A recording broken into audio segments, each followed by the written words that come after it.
الحمدللہ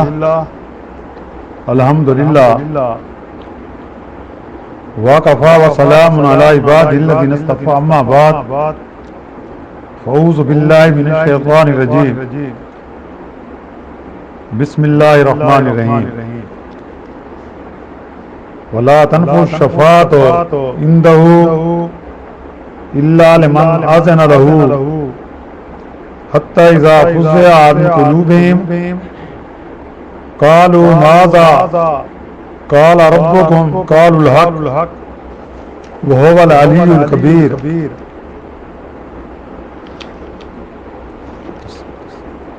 شفاعت سفارش بھی اس کے پاس کچھ نفع نہیں دیتی بجز ان کے جن کے لیے اجازت ہو جائے، یہاں تک کہ جب ان کے دلوں سے گھبراہٹ دور کر دی جاتی ہے تو پوچھتے ہیں تمہارے پروردگار نے کیا فرمایا؟ جواب دیتے ہیں کہ حق فرمایا، وہ بلند بالا اور بہت بڑا ہے. سبحان ربک رب العزت عما یصفون وسلام علی المرسلین والحمدللہ رب العالمین. اللہم صلی علی سیدنا محمد وعلی آلہ وصحبہ وسلم. پارہ 22واں سورۃ السبا کی آیات مبارکہ 23 کی تلاوت کی گئی ہے اور ساتھ ترجمہ بھی کیا گیا ہے. جیسا کہ گزشتہ درس میں ذکر ہوا تھا کہ جو لوگ اللہ کے سوا دوسروں کو پکارتے ہیں، جس کا مفہوم یہ تھا کہ جو لوگ اللہ کے سوا دوسروں کو پکارتے ہیں ان کو تو آسمان اور زمین میں ایک ذرہ کا بھی اختیار نہیں، وہ اتنے بے بس ہیں، بلکہ ان کو تو اپنی جان پر بھی اختیار نہیں اگر دیکھا جائے اور نہ وہ اللہ کی بادشاہت میں اس کے حصے دار ہیں، نہ وہ شریک کار ہیں، اور نہ وہ اللہ کے مددگار. اللہ کو کسی کی مدد کی ضرورت نہیں، بلکہ مخلوق کو مدد کی ضرورت ہوتی ہے، خالق کو نہیں ہوتی. وہ تو خالق ہے، مالک ہے، رازق ہے. آج جو آیات مبارکہ پڑھی گئی ہے اس میں سفارش کے بارے میں، شفاعت کے بارے میں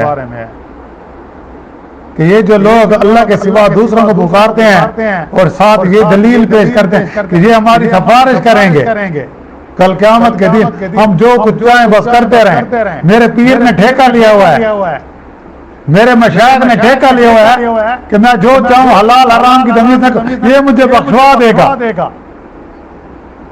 تو یہاں یہ ہے کہ اللہ کے ہاں سفارش کام نہیں آئے گی بجز ان کے کہ جن کو اللہ اجازت دے. اور اللہ کی طرف سے سب سے پہلے اجازت کس کو ملے گی؟ میرے نبی کریم صلی اللہ علیہ وسلم کو ملے گی، اور وہ شفاعت کریں گے، وہ بھی اللہ کے حکم سے. اللہ تعالیٰ سے دعا ہے کہ اللہ تعالیٰ ہمیں اور لوگوں میں بنائے جن کو نبی کریم صلی اللہ علیہ وسلم کی شفاعت نصیب ہو. باقی یہ سب کسی کے اختیار میں نہیں ہے، وہ پھر اللہ کی اجازت سے درجہ بدرجہ جس کو اجازت ملے گی تو پھر وہ شفاعت کریں گے. ایسے جو ہم نے بنا لے کہ فلاں کا میں مرید ہوں وہ میری سفارش کرے گا، مشکل ہے جب تک کہ ہم سنت کو نہیں اپنائیں گے. یعنی جن کے لیے اجازت ہو جائے کا مطلب ہے انبیاء اور ملائکہ وغیرہ، یعنی یہ سفارش کر سکیں گے لیکن وہ بھی اللہ کی اجازت کے ساتھ، اللہ کے حکم کے ساتھ، کوئی اور نہیں. اس لیے کہ کسی اور کی سفارش فائدہ مند ہوگی تب ہوگی جب میرا اللہ اجازت دے گا، ایسے نہیں دے گا. نہ انہیں اجازت ہی ہوگی. اب جن کو تم معبود بناتے ہو، جن کو تم مشکل کشا بناتے ہو اللہ کے مقابلے میں، وہ تو اللہ کے مقابلے میں وہ تمہاری کیا سفارش کریں گے. اور دوسرا مطلب یہ ہے کہ مستحقین شفاعت یعنی جو مستحق ہوں گے وہ کون طبقہ ہے؟ انبیاء علیہ السلام. فرشتے، ملائکہ اور صالحین، یعنی صالحین کو بھی اللہ کی طرف سے، حتیٰ کہ جب لوگ دوزخ میں چلے جائیں گے، جہنم میں چلے جائیں گے، اور جن کے دل میں ذرا برابر بھی ایمان ہوگا تو اللہ تعالیٰ جو نیک لوگ ہوں گے، صالحین ہوں گے، جنت میں ہوں گے، تو وہ اللہ کے ہاں اللہ کی طرف سے ان کو بھی اجازت ملے گی کہ جو تمہارے جاننے پہچاننے والا تھا ایمان والا، جو تم ان کو نکال لو۔ لیکن ایسے نہیں ہے جو ادھر آج کل جو ہے نا کنسیپٹ بنا ہوا ہے، یہ کنسیپٹ نہیں ہے۔ قرآن کا کنسیپٹ یہ ہے کہ صالحین صرف انہی کے حق میں سفارش کریں گے جو مستحق شفاعت ہوں گے، ایسے ہر ٹھٹی ٹہرے کے سفارش نہیں کریں گے جو مستحق ہوگا۔ دوسرے لفظوں میں ایسے کہہ دو لفظوں میں کوالیفائڈ ہوگا،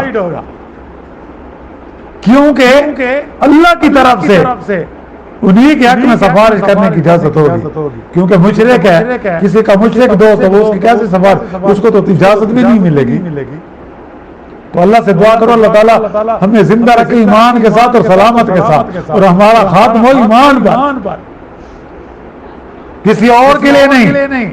مطلب یہ ہے کہ انبیاء علیہ السلام، ملائکہ اور صالحین کے علاوہ وہاں کسی کی سفارش نہیں چل سکے گی، اور یہ حضرات بھی سفارش اہل ایمان گناہگاروں کے لیے کر سکیں، جو اہل ایمان ہوں گے گناہگار ہوں گے، کافر اور مشرک اور اللہ کے باغیوں کے لیے یہ بھی سفارش نہیں کر سکیں گے۔ انبیاء کی بھی سفارش قبول نہیں ہوگی، جو باغی ہوگا، جو مشرک ہوگا، جو کافر ہوگا۔ قرآن کریم میں دوسرے مقام پر ان دونوں نقطوں کی وضاحت فرما دی۔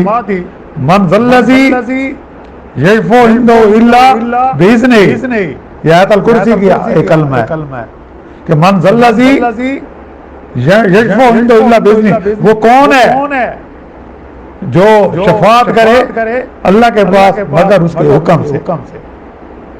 اور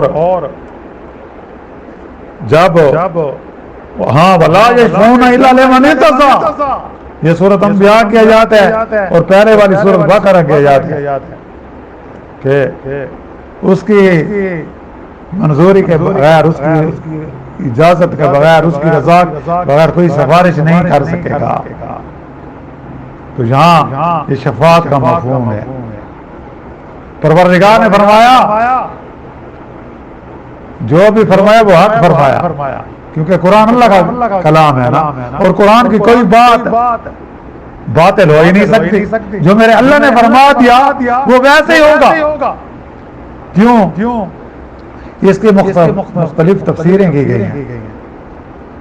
ابن جریر اور ابن کثیر نے حدیث کی روشنی میں اس کی یہ تفسیر بیان کیا کہ جب اللہ تعالیٰ کسی امر کی بابت کلام وحی نازل فرماتے ہیں تو آسمان پر موجود فرشتے ہیبت اور خوف سے کانپ اٹھتے ہیں، اور ان پر بے ہوشی کی سی کیفیت طاری ہو جاتی ہے۔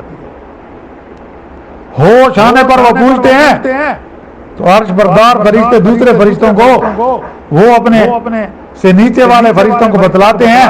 اس طرح وہ خبر پہلے آسمان کے فرشتوں تک پہنچ جاتی ہے، اور اس طرح دوسرے اور تیسرے، پھر اس طرح وہ اللہ تعالیٰ کا امر جو ہے وہ ساری دنیا میں پھیل جاتا ہے۔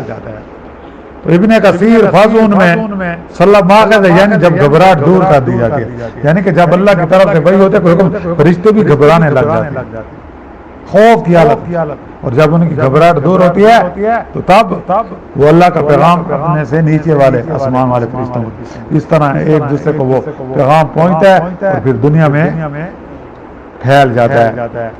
اللہ تعالیٰ سے دعا ہے کہ اللہ تعالیٰ ہمیں اس گروہ میں بنائے جن کی سفارش نبی کریم صلی اللہ علیہ وسلم کریں۔ اللہ تعالیٰ ہمیں ایسے عمال کرنے کی توفیق دیں کہ کل قیامت کے دن ہمیں نبی کریم صلی اللہ علیہ وسلم کے سامنے کیا ہو، شرمندگی نہ ہو، ہمیں حوض کوثر پر دھتکارا نہ جائے، بلکہ ہم ایسے مان جائیں کہ نبی کریم صلی اللہ علیہ وسلم کے دست مبارک سے حوض کوثر کا جام پینے والے بنیں، اور ہمیں نبی کریم صلی اللہ علیہ وسلم کی شفاعت نصیب ہو۔ اور جو ہمارے بزرگ دنیا سے چلے گئے ان کو بھی نبی کریم صلی اللہ علیہ وسلم کی شفاعت نصیب ہو، اور بقیہ زندگی اللہ تعالیٰ ہمیں توفیق دے کہ ہم صغیرہ کبیرہ گناہوں سے بچ کر قرآن و سنت کے مطابق گزارنا ہمارے لیے آسان ہو جائے۔ وآخر دعوانا الحمدللہ رب العالمین۔ ربنا آتنا فی الدنیا حسنۃ وفی الآخرۃ حسنۃ وقنا عذاب النار۔ صلی اللہ تعالی علی خیر خلق محمد وآلہ وصحبہ اجمعین برحمتک یا ارحم الراحمین۔